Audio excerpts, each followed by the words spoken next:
Assalamualaikum warahmatullahi wabarakatuh. Terima kasih udah klik video ini. Mau tanya, kita sudah laporkan ke kepolisian tentang BPKB dan STNK dicuri orang. Tapi pihak kepolisian agar kirim somasi. Maksudnya ketika sahabat kita ini lapor kepada pihak kepolisian, sepertinya pihak kepolisian menyarankan agar sahabat kita ini terlebih dahulu melayangkan somasi, mengirimkan surat somasi atau surat teguran kepada orang yang diduga mencuri BPKB dan STNK kendaraan milik sahabat kita tadi. Kita lanjut. Apakah yang ambil BPKB dan STNK saya bisa dipenjarakan? Sebetulnya, orang kalau misalkan mengambil, baik itu sebagian maupun seluruhnya, kepunyaan orang lain tanpa izin, dengan cara melawan hukum, tentu itu suatu tindak pidana. Apabila dugaan tindak pidana tersebut terbukti di persidangan, maka pastinya dia akan divonis untuk menjalani pidana penjara ataupun pidana yang dijatuhkan oleh majelis hakim dalam persidangan di lembaga pengadilan. Jadi kalau ditanya apakah yang nyurinya ini bisa dipenjara atau tidak, ya bisa saja kalau misalkan perkaranya berlanjut sampai ke persidangan dan di persidangan terbukti dia melakukan tindak pidana pencurian, ya maka dia akan dikenakan sanksi pidana penjara biasanya. Nah, kita lanjut pertanyaannya.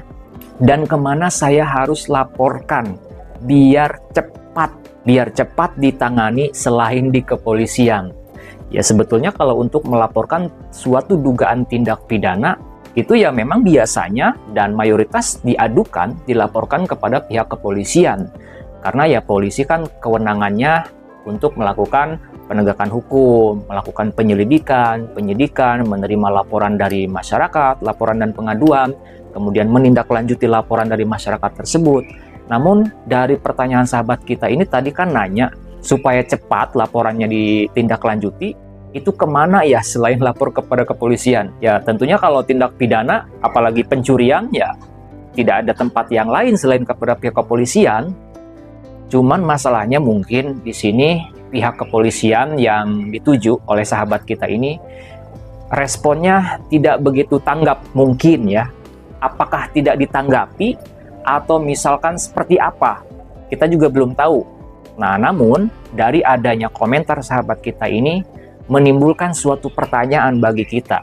Apakah masyarakat kecil yang melakukan laporan dan pengaduan atas peristiwa hukum yang dia alami, misalkan menjadi korban penipuan, menjadi korban penggelapan, menjadi korban pencurian, bahkan yang lebih parah daripada itu. Apakah kalau rakyat kecil melapor seperti itu tidak ditanggapi dengan cepat, tidak direspon dengan cepat, malah disuruh untuk melayangkan somasi? Nah, saya rasa ya memang tempat untuk mengadukan tindak pidana, apalagi pencurian, ya tidak ada tempat lain selain kepada kepolisian.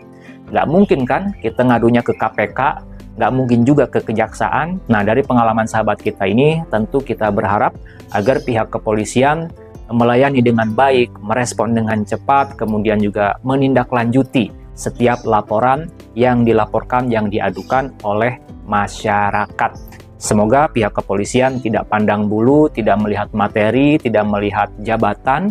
Siapa yang mengadukan, siapa yang menjadi korban tindak pidana, maka dia harus dilindungi, dia harus diayomi, dan laporannya harus ditindaklanjuti. Baik itu melakukan penyelidikan, sampai penyidikan, dan tahap-tahap selanjutnya.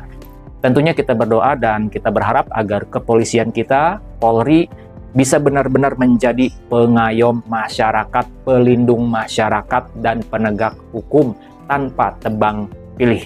Itu saja sharing-sharing kita pada kesempatan video kali ini. Sampai jumpa di video-video selanjutnya. Assalamualaikum warahmatullahi wabarakatuh.